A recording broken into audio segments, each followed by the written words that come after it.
know that God is able? How many of you know that God is stable? How many of you know that God is ready?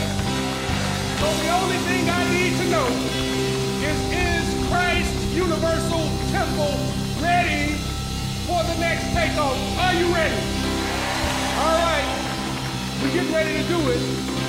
We're getting ready to do it. Now let me tell you what you're about to do. Because I really do appreciate that you said you're ready to take off and you don't even know where you're going. We must really love one another. We must really trust one another. You're like, yes, we're going, but we don't know where. I love you too. And you know it. I love you with the love of Christ. And I love you with the love of Derrick. He's got some good love in him too. But here is what we're preparing for. Here is what we're preparing for. We are counting down to the takeoff for the Great Foundation, Great Faith, Great Future capital campaign.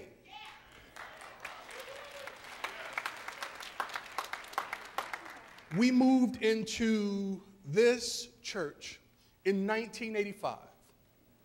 And yeah, August 1985. So this August, right here, we will be 30 years young.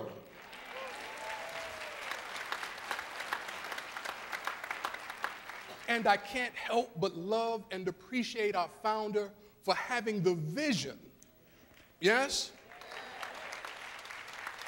And for being open and receptive for God to move in a way that would enable us to establish the first mega church in the city of Chicago, a state of the art.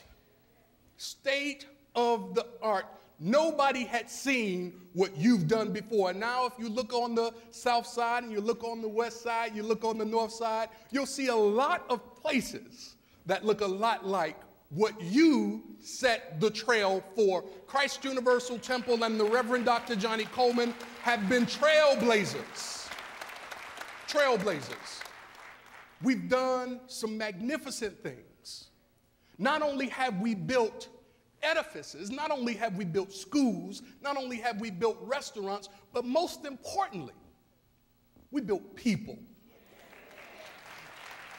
And so you and I are better today because of our time, our experience, our association, what we have learned through these principles of truth. Am I right about that? Yes.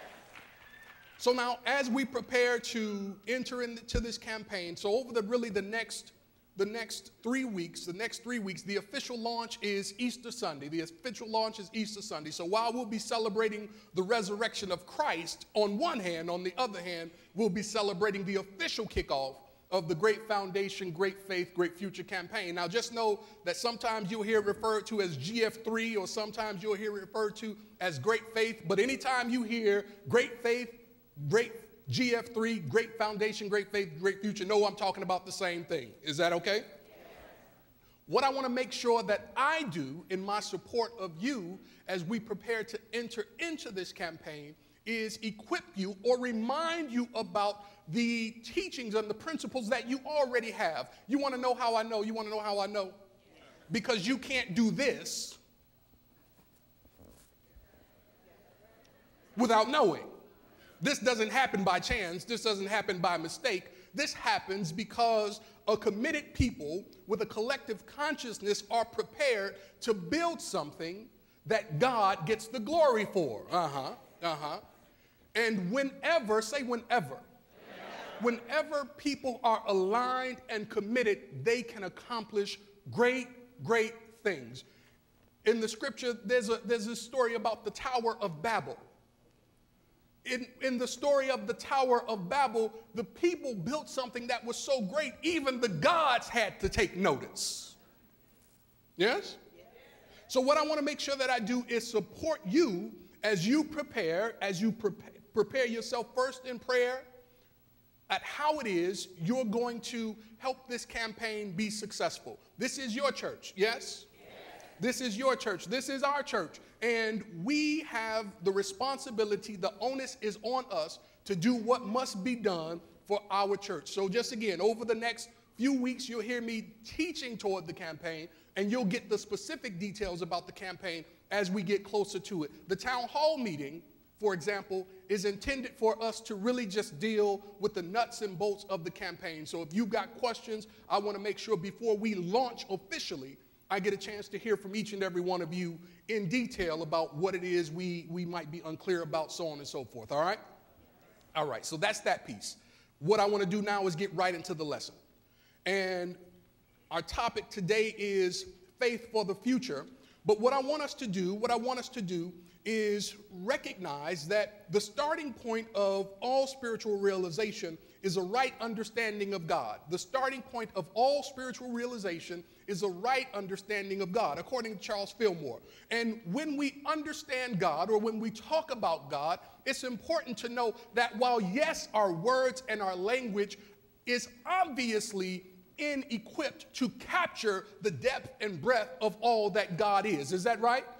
You can't effectively capture infinity with words that are finite. You can't capture all that is with words that have a defined meaning. But what I want to do is, in this service, just take a look at one particular aspect or characteristic of God that will enable us to understand how it is we can work effectively as we go about the business. Is that all right? What I want to talk about today is the law. Say law. Today I want to talk about the law. I'm talking about law at the top as a synonym for God. I'm talking about law as a synonym for God. Then I want to touch on law as a faculty of mind. You still with me? So we're going to talk about law as a synonym for God. Then we're going to talk about law as a faculty of mind. And then I'm going to talk about how it is you use the law to create the life and experience that you desire. Is that all right? So let's go. When we're talking about the law as a synonym for God, we're talking about God as a principle in action. So God as law is principle in action, and principle is the underlying plan by which God moves in expressing itself. Is that right? When we're talking about God as law, we understand that everything, say everything, has a foundation, and that foundation is the law.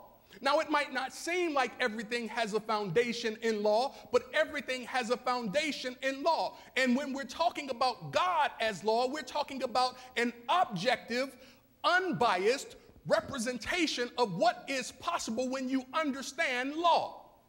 When you understand that God is law, you understand that law is not biased on the side of gender. Law is not biased. God as law is not biased on the side of education. God as law is not biased on the side of race. Is that right? So as God as law, if I were as a male to jump up, I would surely come down. But it's the same for Reverend Wilmetta.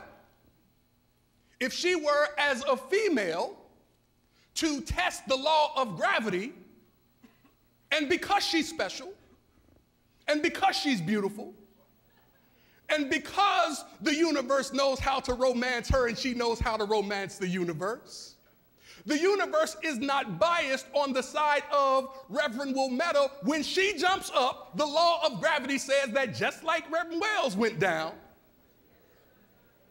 the unbiased law of God says that Reverend Wilmetta should go down too. Is that right? So when we're talking about God as law, we're not talking about something that favors you because you think you know something, or it does not favor you because you lack something. All you need to understand when you're talking about God as law is that when you understand God, you can get the demonstrations that God has purposed for you. Are you still with me? When we're talking about God as law, we're talking about God as the divine law that is orderly and working out the principles of being. When we're talking about God as law, we're talking about that which cannot be broken. When we're talking about God as law, it's important to understand that you cannot break the law, but the law surely can break you. When we're talking about God as law, we're talking about how it is the law of God holds us in exact correlation to what it is we hold about the God thought. You still with me? Now, let's look at law as a faculty of mind. Law as a faculty of mind. Law as a faculty of mind. So there is God or law as a synonym for God. You got that part? And now we're going to look at law as something that you use to express your God potential. Yeah, I like that. We're going to look at law as something that you use to express your God potential. Now watch this. If God is law and you can use the law of mind action, what then in effect are you using to live out your life? That's not a rhetorical question. I think I heard somebody in the choir say it. Yeah, right? If God is law, see, this is why you want to understand the objectivity of law. If God is law and you use the law of mind action, then in effect you can use all that God is to regulate your mind and to bring your experience into expression. So now what I am talking about when I see the Great Faith Campaign, I am planning to pull on all that God is and to hold steadfastly in my mind to the realization of what God desires for this church and for me, and I expect unequivocally to see the glory of God as it shows up as only God can. I don't know about you, I don't have time to play with this. I don't know about you. Like, it's urgent for me. It's critical for me. I don't have time to play. I can't stand to lose. And if I know that I can work the law and hold the law of mind action in such a way that it will give me the equivalent of what I'm holding, the only question is, what thoughts, Reverend Wells, are you holding in your mind? That's the question. If you have a broken relationship, let me help you. Let me come right down your aisle. If you have a broken relationship, the only question you have to ask is, what kind of thoughts are you holding in your mind? If you have a broken bank account, the only question you have to ask is, what kind of thoughts are you holding in your mind? Because watch this, since the law is objective, it doesn't matter how much money you have in the bank. The only thing that matters is how much consciousness you have for the thing you desire. That's why, Nathaniel, the doctors can say one thing and your consciousness can say another. That's why somebody can mean it for evil and God will turn it around for good when you understand the nature of God and your interaction with whoever meant whatever for however. Does that make sense? So when we understand, Jessica, the law of mind action, we can set our minds in a certain way that enables us to perceive. See, the mind perceives. This is where the faith comes in. What I want you to know is that faith is not just a spiritual power. Faith is really something that works as a function of the law. That's good right there. Put that in your notes. Faith works as a function of the law. So when you are being faithful, it is because you are holding to that which you have perceived. And when you hold to that which you have perceived, that which you perceive can't help but show up in your life, world, and affairs. And so if you won't play with it, you can get the demonstration you desire. If you do play with it, you still get the demonstration you desire. Am I right about it? Some of us don't know why stuff is showing up in our life. It's because we're not intentional about how we are directing the law. So law as a faculty of mind, and mind is the seat of perception of the things we see, hear, and feel, and then we understand that faith is the perceiving power of the mind. Am I right about that? So here's what I want to do just quickly. I want to give you law as just a quick acronym. I want to give you law as a quick acronym.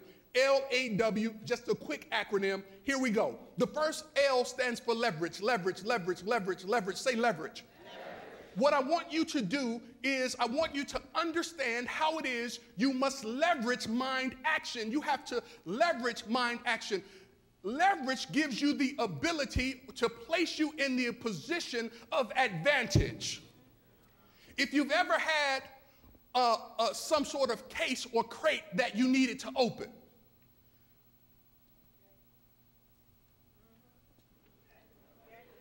and you take your little fingers and stick them into the little bitty seam on the crate, and you start to pull, and no matter how hard you pull, nothing happens.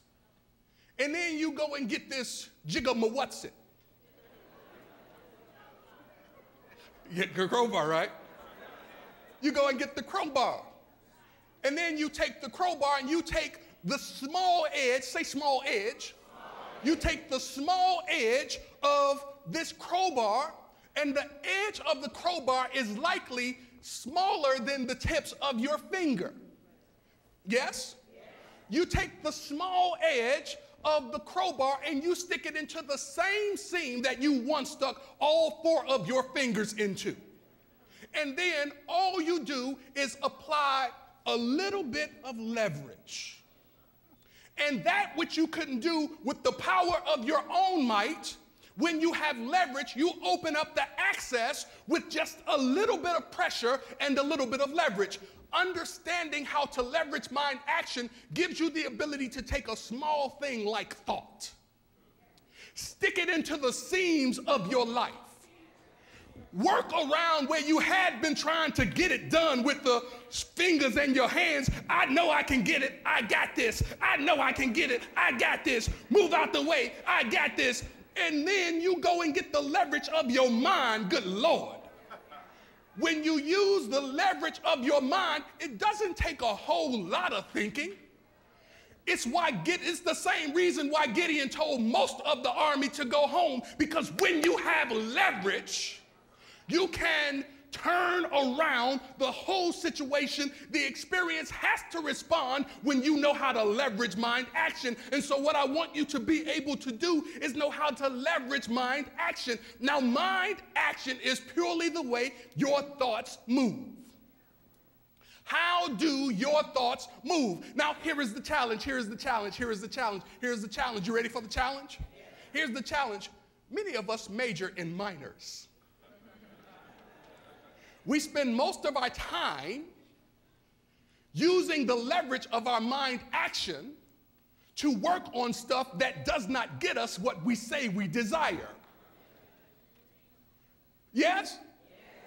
So if I am consumed by something that does not matter, then what do you think is going to come to me? The very thing that comes to me is the thing that it does not matter to me. But just like the man sitting by the pool, once you've been tired of sitting on your mat or your matter for too long, and once you make connection, he made it with Jesus, you can make it with the Christ consciousness. Once you make that connection, where you had been sitting on your duff and trying to play rough, you can get up and move into your experience. You don't have to get in the pool. All you have to do is have the thought that knows the truth.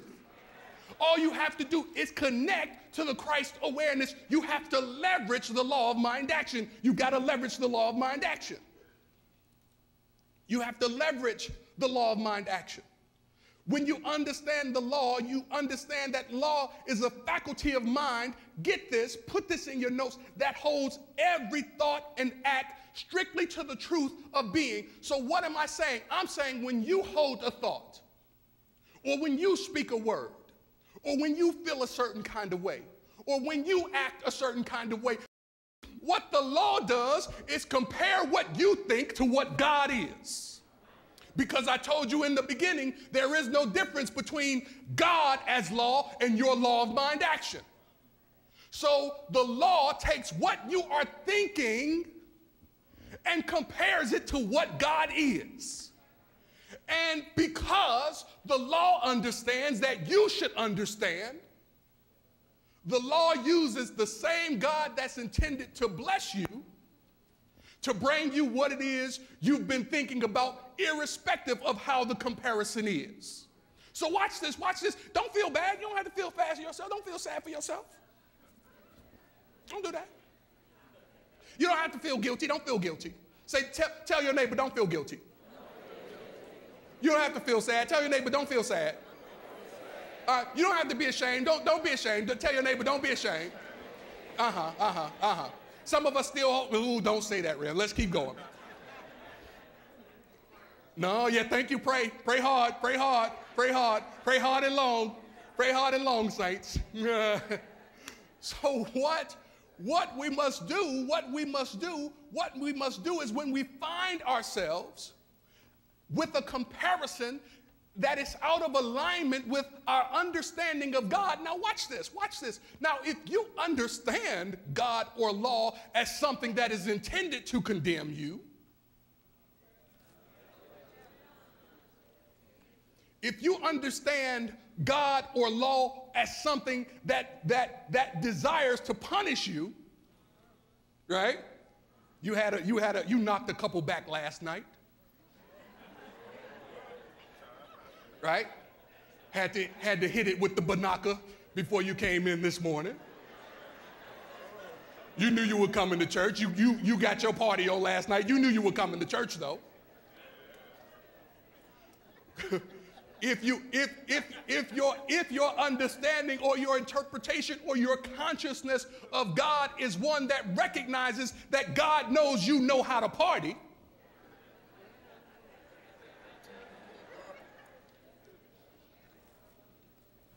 you remember Jesus? You remember his first miracle?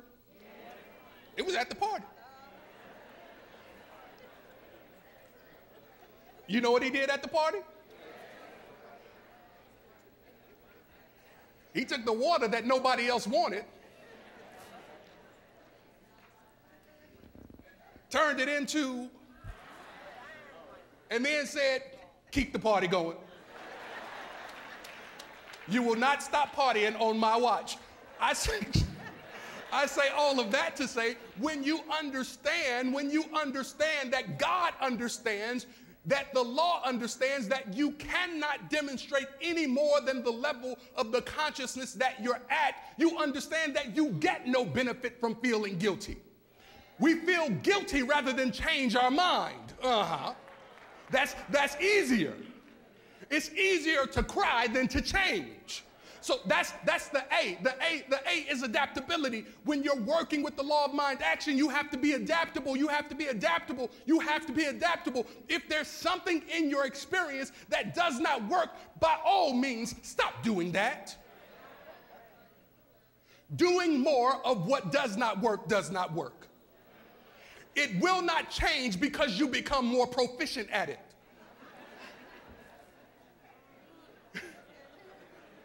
Spending more money than you bring in because you went to class now and they taught you about prosperity. You only got the spending part though. You have to get the real understanding. When you have the real understanding of prosperity, you know it's not money that you're spending, it's substance that you're transmuting. So you gotta get the lesson. Don't just smile because the teacher say something smart. We got a lot of smart teachers around here. If you don't get the understanding, what you will demonstrate is exactly where you have been. Yes?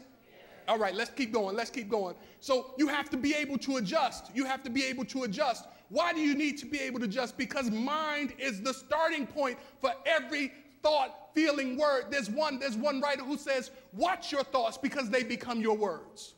Watch your words because they become your actions. Watch your actions because they become your habits. Watch your habits because it becomes your character. Watch your character because it becomes your destiny. What that says to you is where you begin in thought is where you will end up in your experience.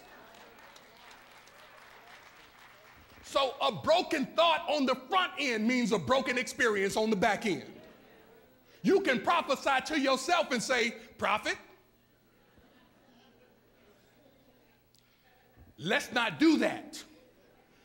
You don't have to wait until the experience drops into your lap to make the adjustment. Why do you need to make the adjustment? Because mind is the common meeting ground of God and man. Your prayer, your meditation, your sitting in the silence, all of those things take place in your mind. And if you don't think your mind is clean enough, oh, that's good right there. If you don't think your mind is clean enough, just like inviting guests to your house, if you don't feel like the house is ready for guests, you won't invite anybody over. But you have to know that the Spirit of God is always ready and available to visit with you. But if you feel like your mind is dirty, not you, because we're good metaphysical Christians, we always keep our minds clean and lifted up. Is that right? So we adjust by changing our minds. We adjust by changing our minds. We adjust by changing our minds. The W in law. So the L is leverage the law of mind action. The A is make the adjustment. And the W, be wise. And what do I mean by we be wise? I mean to work the law of giving and receiving.